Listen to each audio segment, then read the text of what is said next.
Lucy Bexley. The scene I'm reading today is from The Bright Side, which is part of the Flippin' Fantastic Real Estate series, which I wrote with Bryce Oakley and Stephanie Shea. The series follows three friends who co-own a company that renovates houses in Denver. Darby is the optimist of the group. She meets Astrid when she drags her friends to a New Year's Eve speed dating event at a downtown bar where Astrid is working the door. This is Chapter 2, the day after they meet, and Astrid is getting ready to move apartments on New Year's Day. Astrid kicked a box across the floor and shoved her hands into the pockets of her track pants. She shivered in her white t-shirt and squinted at the thermostat. How can 62 feel like beach weather after 4 months of winter, but absolutely Arctic when it's inside her apartment? Shouldn't temperatures adhere to some standard rule of physics or whatever? She fiddled with the thermostat until the knob detached in her hand. Perfect. Add that to the towering stack of reasons she was ready to leave this horrible place. She slipped on her Sherpa-lined denim jacket and breathed into her hands to warm them. It was still early, but she might as well get started hauling her few boxes to her new apartment. At least she owned almost nothing. Her clothes fit neatly into her dad's old army duffel bag. She could do this alone. How hard could it be to carry a few books and records? 5 blocks. There was no point in waiting for Jane, or Darby, or whoever she was.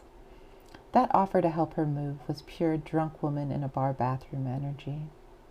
But still, Astrid couldn't shake the slightly uncomfortable, warm feeling the offer put in her chest. Like a loose floorboard that gave way a bit more each time she tread across the memory of their conversation. Feeling cared for, even fleetingly, was kind of nice. They were an interesting trio. Not the carbon copies of each other some friends are.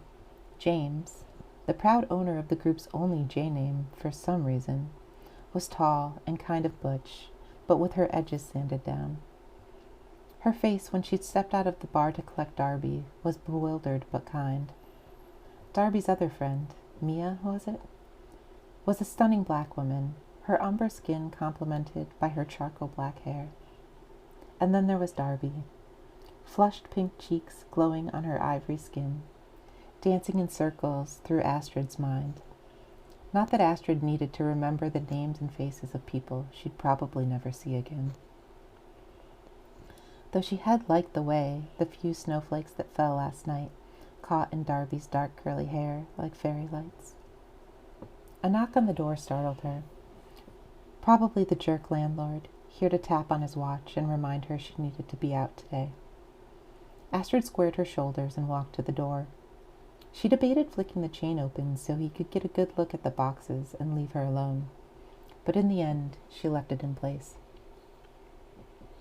She was not met by a stout Italian man on the other side of the door.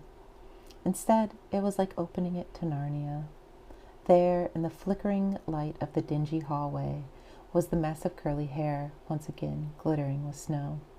"Hi, is this an okay time?" Darby pointed to herself, a huge smile on her face. "Darby, from last night." Darby looked incredible, in her dark jeans and cute wool coat. Was that lipstick? Standing in front of her, Astrid felt like a pile of dirty laundry. Astrid cleared her throat, willing her shocked expression to fade. "Yeah, I know who you are. I just didn't think you'd come." "Oh." Darby tilted her head to the side and met Astrid's gaze in the fractionally open door. "Why not?" Hold that thought. But what Astrid really meant was forget it. She hastily closed the door with an unsettling bang and removed the chain before opening it wide enough for Darby to enter. "Come in. I got a killer spot right out front. Why didn't you think I'd come to help you move?" "Well, you were at a bar last night, and it's New Year's Day. I thought it was just a fake but well-meaning thing, like saying, 'Let me know if you need anything,' or asking someone how they are." "Are those usually not real things?" "How are you as like a figure of speech? You say it, but what you expect to hear back is good or fine." Darby frowned. "I think I've been doing those conversations wrong." Astrid couldn't hold back her laugh at the genuine angst on Darby's face. You're one of a kind, Darby. She made her way to the bare window and peered out. Is that your pickup truck? It's James's, but I borrowed it. Darby wrapped her arms around herself and squinted at the place on the wall where the thermostat once resided. Do you two actually live together? Astrid asked. I wish. No, we traded last night. You should have seen her driving away in my little car. Oh, so you were always planning on coming this morning to help me. You had to coordinate it. There was that creaky floorboard of emotion again. Astrid tried not to flinch from the unexpected pang in her chest. She must be more tired than she thought. Yeah, my car doesn't fit much, but that might have been okay. Darby looked around at the sparse boxes. Astrid had to admit the place looked a little like a grocery store before a snowstorm, empty but for the chaos. Aren't you freezing? Darby pulled a hat from her pocket and pulled it on. Sorry about that. The thermostat broke this morning. My new place has heat, though. At least I hope it does. It just came off the wall? Do you want me to fix it? Nah, this place is the worst. Inhospitable to its core. Astrid smiled. Sure, but I don't want you to get charged for it. Let me go get James's tool bag from the truck. I'll be right back.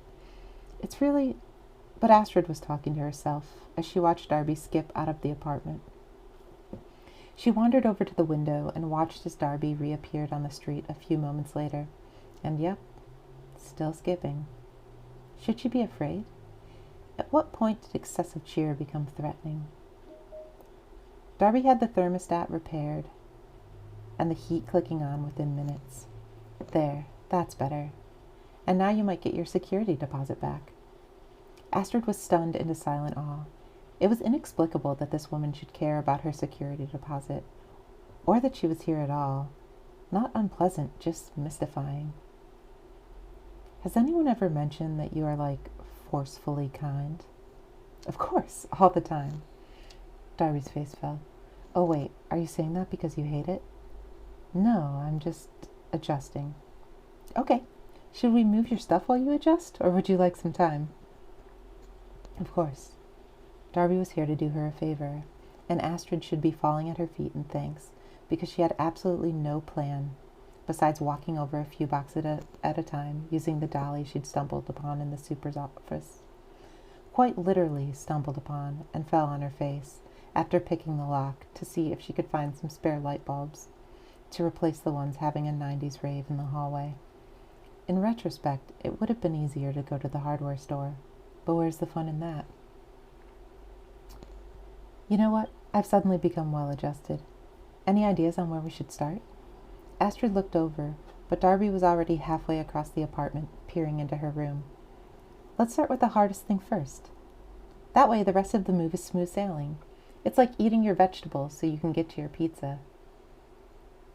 Who eats pizza with their vegetables?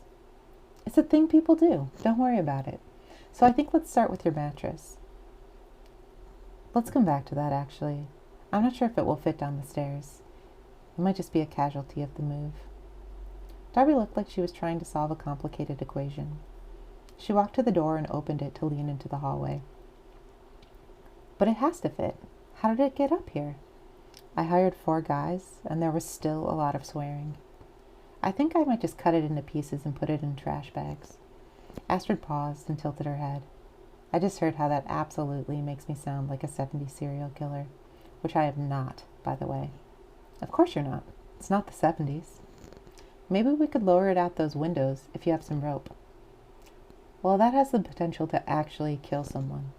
Good point. Stairs it is. It's not moving. I think we should leave it here.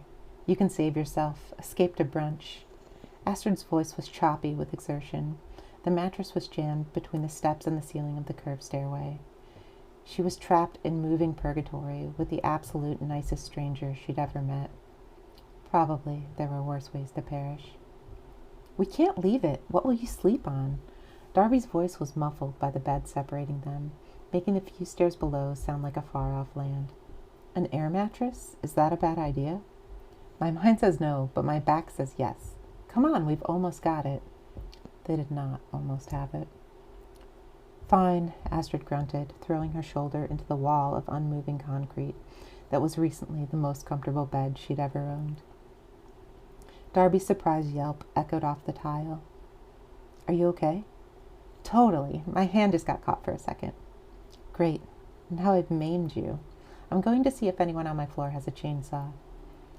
For the sake of everyone's safety, I really hope no one does.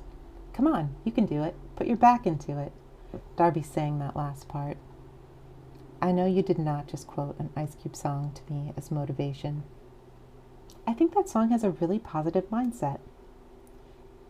Esther was not going to touch that conversation. Fine. On the count of 3, I'll push as hard as I can while you pull. That's the spirit. The mattress dislodged and flew like a sled down the rest of the stairs. Astrid looked down in horror, both trying and not trying, to spot Darby's form flattened on the stairs, like the victim of a steamroller. But Darby had tucked herself against the wall and was smiling brightly in a way that made Astrid feel a few inches taller. They wrestled the mattress through the building door and across the icy sidewalk. The snow was still falling lightly in the gray morning as they heaved the mattress into the bed of Darby's borrowed truck. Darby climbed in after it, falling back onto the soft surface, her arms and legs snow-angeled. Huh, a bed in a bed. Oh, do you think that's why they call it the bed of the truck? Darby dug in the pocket of her coat and pulled out her inhaler. Maybe. Astrid climbed up next to her and gently laid down beside her. I think I'm dying. Darby's voice overlapped her lament. It's gorgeous.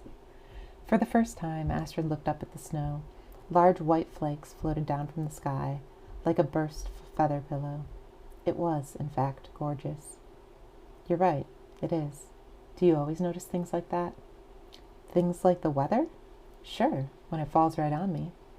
Darby held her hand into the air to collect a few snowflakes before studying them. She turned toward Astrid on the bed, her hair messy and splayed out, her breath still settling from the exertion.